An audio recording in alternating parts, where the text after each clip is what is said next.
welcome to this week's episode of Unmuted. I'm your host, Courtland Warren. It's often been said that the quality of your life can be found through the quality of questions that you ask. There's no doubt that one of the ways for you to advance in your life is to be asking the right questions.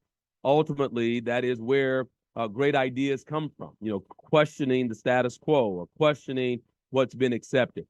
But, I was really thinking about that. And the truth is, growing up, I wasn't necessarily encouraged to follow my curiosity, let's say. I was definitely a kid who would ask questions because I wanted to understand. I wanted to know how things work. But a lot of times, the questions, and I'm starting to laugh because I'm reminded of some of the questions I was asking. But anyway, I'm going to get to that in a moment. But a lot of times, the questions that I would ask were around, our church and the religion that we practice, because it just didn't quite match up to what I was learning in school. Okay. So it was like, all right, go to school. And, and my mom, she was a strict disciplinarian, like no doubt about it. I also was one of those kids who was like in church every day. I mean, every day. Yeah, every day. But every time the church door was open, like we were in there. Like, and sometimes it'd just be me, my sister, and whatever adults, were there. Like we were there. The jealousy and the envy that I had of some kids who would like be playing outside of the church, but we had to be inside. So anyway, my mom being a strict disciplinarian would always be like, in school, front row, pay attention, make good grades, don't show out, don't have them calling me, right? And then okay, I was okay, no problem. I adjusted to that, I conformed to that. And then I'd be sitting in church and I would hear certain stories, and it was like they didn't quite match up. And so I was like, okay, all right. So for example, imagine now, 7, 8 years old, learning, math fundamentals and principles. And then I hear the story of like 2 fish and 5 loaves of bread feeds 5,000 people. Now, literally, I'm sitting there like, huh? How did that work? 2 fish, 5 loaves of bread, 5,000 people. And in my brain, I'm applying this to what I just picked up in school. And I'm like, that math is not math. But then I'm like, okay, hold on, because I learned, you don't question, the things that were written in the scripture. You don't question it. Don't question it. It happened. I'm like, okay, but how? And so then I'm like, okay, well, must have been some really big fish. But the 5 loaves of bread, they got like little crumbs, right? Then I remember another time, I remember asking my mom, how did that work? How did 2 fish and 5 loaves of bread feed 5,000 people? Like it wasn't, I couldn't make it make sense. One of the two, school or the church, like one of the two had to be, someone was inaccurate. And again, this wasn't from me, and I'm not proselytizing you even now, but it was just like, I'm a kid that was looking to make sense of it. So this guy Jonah is like in the belly of a whale. Okay. And so, all right, okay, I'm listening, he's in the belly of this whale for 3 days. 3 days. And I'm thinking, sun comes up, sun goes down, sun comes up, sun goes down, sun goes up, sun goes down. 3 days, he said. And in my mind, I'm like, what is he doing in there? What was he doing? So I asked my mom. I'm like, so like, what was like Jonah doing while he was in the whale's belly? And like, well, and so then the scripture says, he started to dance, and and then the whale, after 3 days, the whale spits him out. My question, so when the whale spit him out, mama, when the whale spit him out, um, how far from the beach was it? And my mom's like, what? What are you talking? So, because in my mind, I'm like, okay, comes out the whale's spout, or did he spit him out mouth? Okay. But then I'm literally seeing like little, this dude, Jonah. I'm seeing Jonah like flying through the air, right? And does he land on the beach? Okay. Man, that whale can spit really far. So maybe he landed on the beach. Oh, or well, because whales don't like come like close to the sand. Okay. So he had to be out there a ways. So he spit him out. He lands on the beach. Or did he like spit him halfway? Man, that's a long swim. Man, that's a long swim. Right. So now I'm just like looking to make sense of it. Okay. And it would be eventually I would ask questions to the point that it would be like, you know what? Just leave it alone. Just leave. No, just leave it alone. Okay. So then I'm thinking, like, okay, this guy, Adam, is on the whole big old world by itself. And then he goes to sleep, and we take a bone out of him, and we use that bone to make him a companion. Eve. Okay, no problem. But in my mind, this the little kid, the little boy that's like, okay, I gotta sit here and listen. I'm thinking, well, how who fixed who fixed the hole where the rib came from? Who fixed that? Like, because I'm thinking stitches. I'm thinking, man, had to be a lot of blood. I'm thinking, like, how did the skin and all of that get patched back up together?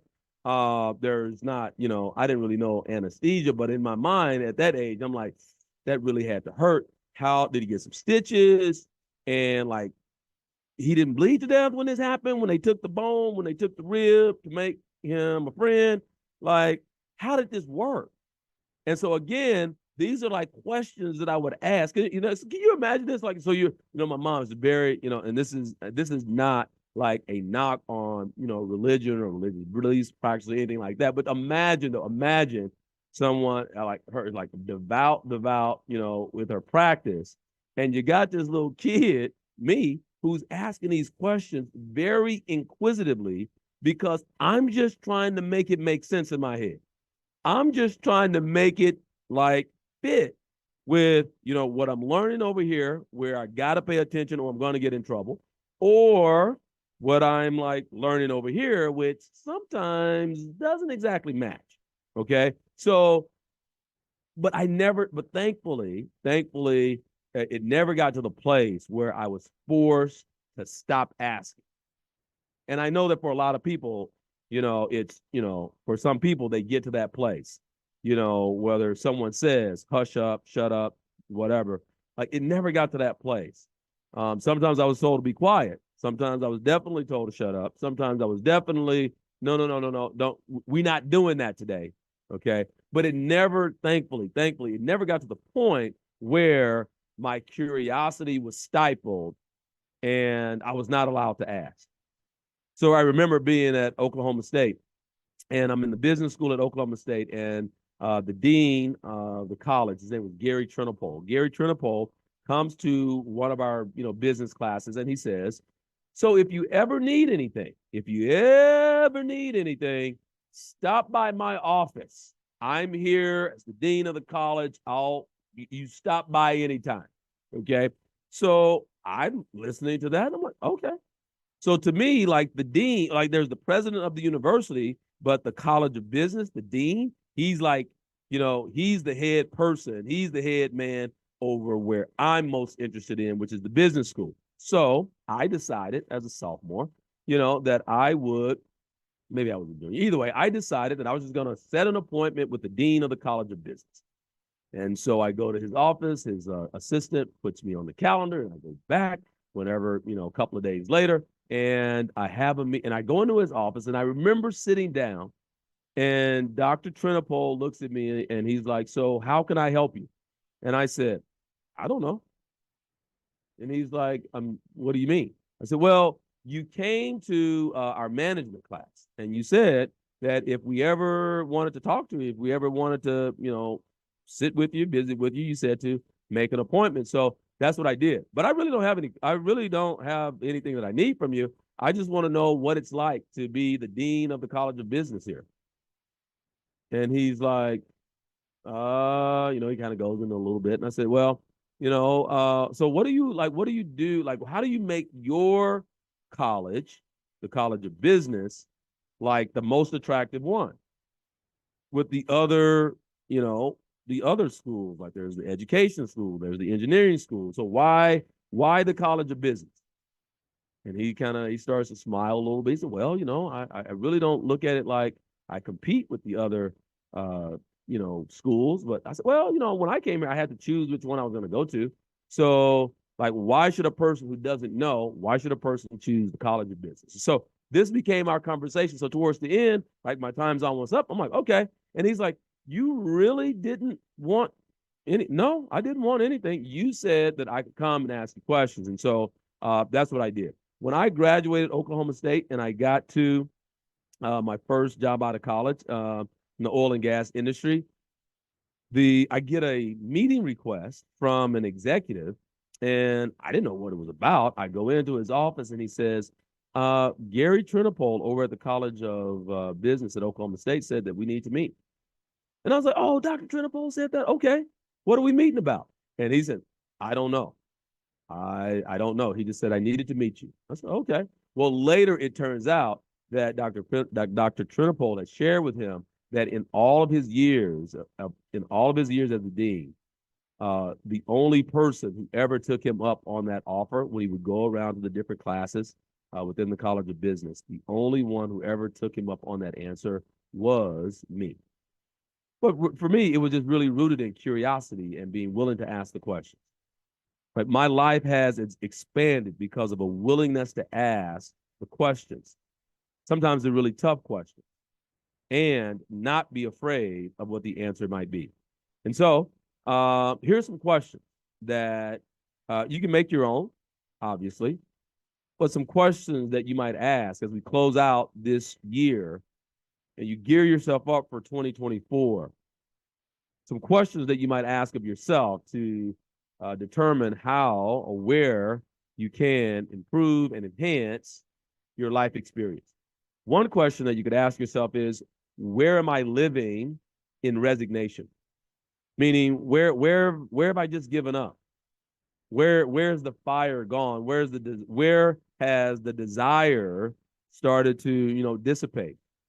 Maybe there's some places where you notice that you no longer care. If that's the case, why hold on to those things? But where are you living your life in resignation? Another question, how can I play a bigger game and have a larger impact in the lives of other people? Where can you step up? Where can I step up and impact people more greatly? What are the things that you know well that other people are struggling to even find out? Where can you play a bigger game? A third question you might ask is, where are you growing? Another question, let's just put it in like your tense. Okay, so where am I growing? Where am I decaying? Because there is no middle ground. Another question, what habits do I currently not have that would make life easier and more fulfilling? Like what are the habits that I don't currently have that if I had them, my life would be more fulfilling? Another question, what limits do I accept? What lies do I tell myself? What lies am I buying into? Here's a great one. Are my questions, or excuse me, are my actions consistent enough to have an effect on the result I see? Are my actions strong enough and consistent enough to have an effect on the result I see? Where am I holding back? Who am I withholding from? Where am I holding back? Who am I withholding from?